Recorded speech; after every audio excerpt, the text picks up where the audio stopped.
हमने आपको हिंदुस्तान के बड़े बड़े शहरों में होर्डिंग्स लगने और लगाने के नियम कायदों के बारे में जानकारी दी और साथ ही यह भी बताया कि किस तरह से धज्जियां उड़ाई जा रही हैं नियम कायदों की। अब हम आपको यह दिखाते हैं कि विकसित देशों में इन होर्डिंग्स को लेकर क्या नियम कायदे हैं। आपको बता दें कि सड़क पर होर्डिंग्स को लेकर दुनिया के विकसित देशों में नियम काफी सख्त हैं। दरअसल दुनिया के देश समझते हैं कि होर्डिंग्स को लेकर नियमों में थोड़ी सी भी ढील इंसानी जिंदगी पर भारी पड़ सकती है। ऑस्ट्रेलिया की सरकार ने जब रोड सेफ्टी पर एक रिसर्च करवाया तो पता चला कि सड़कों पर होने वाली कई दुर्घटनाओं के लिए गलत तरीके से लगाए गए होर्डिंग्स जिम्मेदार हैं। इंग्लैंड में हुए एक रिसर्च में यह पाया गया कि बिलबोर्ड्स और होर्डिंग्स ट्रैफिक के लिए खतरा पैदा करते हैं। फिनलैंड में 2004 में की गई एक स्टडी में यह पता चला कि जानलेवा एक्सीडेंट के लिए सड़कों पर मौजूद होर्डिंग्स को जिम्मेदार ठहराया गया है। दुनिया के कई देशों ने इन साइलेंट किलर्स यानी कि होर्डिंग्स से छुटकारा पाने की कोशिशों की शुरुआत कर दी है। इन देशों में सख्त नियम बनाए गए या फिर इनकी संख्या को सीमित कर दिया गया या फिर सड़कों पर इन्हें पूरी तरीके से प्रतिबंधित कर दिया गया है।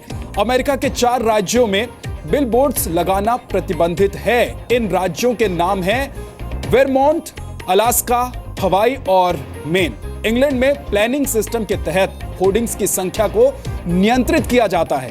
इंग्लैंड में बिना इजाजत के होर्डिंग लगाना कानूनी अपराध है और इसके लिए 1,86,000 रुपए तक के जुर्माने का प्रावधान भी किया गया है। ब्राजील के शहर साओ पाउलो में वर्ष 2007 से ही होर्डिंग्स लगाए जाने पर प्रतिबंध है। कनाडा के ब्रिटिश कोलंबिया इलाके में होर्डिंग्स सड़कों से 300 मीटर की दूरी पर ही लगाए जा सकते हैं। इसी तरह कनाडा के टोरंटो शहर में होर्डिंग्स लगाने पर स्थानीय नगर निगम को टैक्स देना पड़ता है, जबकि भारत में नगर निगम के कर्मचारियों और अधिकारियों को रिश्वत देकर अवैध होर्डिंग्स लगाए जाने की इजाजत बड़ी आसानी से मिल जाती है और ये हमारी जो जिंदगियां सड़क पर दौड़ती हैं उनके लिए खतरा साबित हो जाती हैं। कई बार भारत में विज्ञापन वाले एक होर्डिंग से नगर निगम को 60,000 से लेकर 1 लाख रुपए प्रति महीने तक की कमाई होती है। लेकिन रिश्वत के जरिए किस तरह से आम लोगों की जिंदगी, खासतौर से वो लोग जो सड़कों पर दौड़ते हैं और इस तरह के होर्डिंग्स की